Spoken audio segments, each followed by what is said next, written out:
Hey crypto friends, this is going to be video number 3 out of 17 of my Crypto Trading for Beginners series, and today I will be teaching you guys about the different types of crypto trading exchanges and which exchanges are the safest to use for trading as well. But before we dive into the video, for those of you who are looking for a solid exchange to trade crypto futures on and would like to try out the same crypto exchange that I use on a daily basis, then go ahead and try out the Blowfin exchange here. You can find a link to it in the description below this video. All right, everyone. So before you can go ahead and actually make your first trade in crypto, your first thing that you need to decide on is where you're going to trade. And that usually comes down to two main options. You've got both centralized exchanges and decentralized exchanges as well. Both serve the same basic purpose, letting you buy, sell, and trade crypto. But they work in very, very different ways, all right? As a beginner, understanding the difference will help you choose the right exchange that you will need to use for your needs, all right? So we're going to start off here with centralized exchanges, which are crypto trading platforms that are basically run by a company or an organization. And some examples of these include exchanges like Blowfin, like I was just explaining earlier at the beginning of this video. Then you got Binance, then you got Coinbase, then you got Kraken, then you've also got KuCoin as well, all right?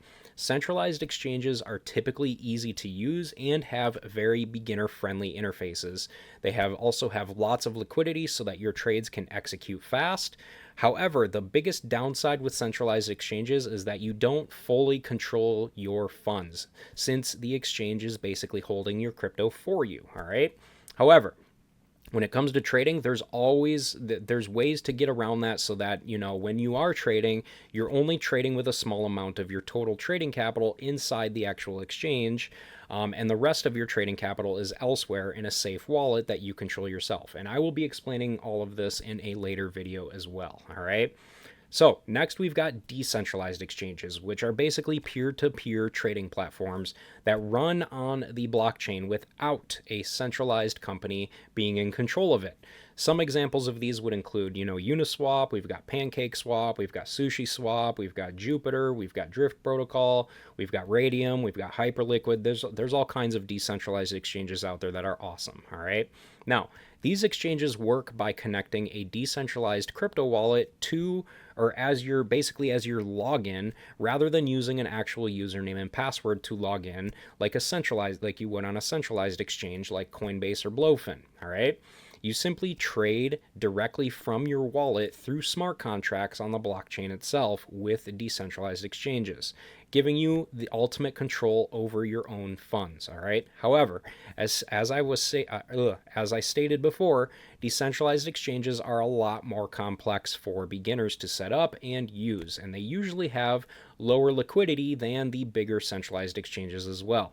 All right, there's also no customer support, so if you end up making a mistake, the mistake is all on you, all right? So how can you choose the right exchange for you? Here's 3 questions that you want to go ahead and ask yourself to figure this out, okay? The first question is am I a complete beginner? If the answer is yes, a centralized exchange is usually the best starting point, all right? The majority of people who are just starting out in crypto are using centralized exchanges. So if you're going to use a centralized exchange, there's absolutely nothing wrong with that, okay?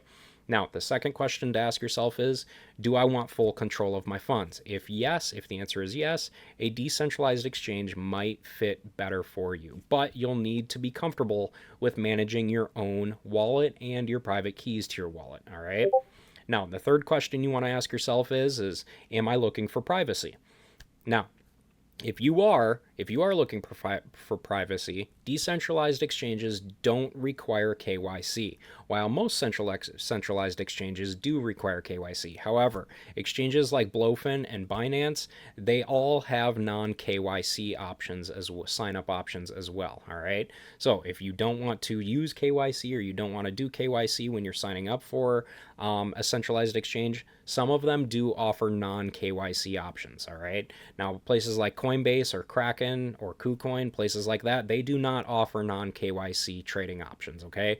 If you want to trade, if you want to sign up to a centralized exchange and not do KYC, you can surely do it on places like Binance or Blowfin or even Weeks. There's other exchanges out there too, I just don't know them, all right?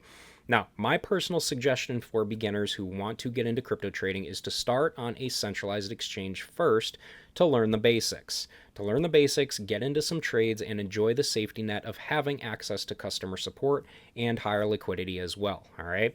And only move over to a decentralized exchange after you've learned a lot more about them further in depth, or you are trading with large scale capital. All right. Overall, guys, choosing between a centralized and decentralized exchange depends completely on your experience level, your goals, and comfort with responsibility. But if you're just starting out, a centralized exchange is going to be the best option, all right? And as you get more confident in your trading, you can start to explore decentralized exchanges a little bit more.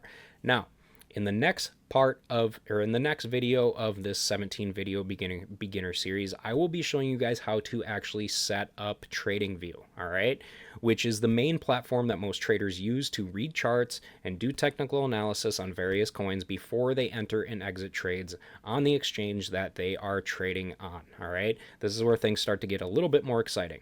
Now, before we go ahead and actually wrap up this video, if you guys are serious about learning, then I would like to invite you to my premium crypto trading education Discord community group, where you can ask me questions, get one-on-one help, see how I trade in real time, and get even more in-depth knowledge on trading in general. And you can find a link to join that in the description below this video as well. All right.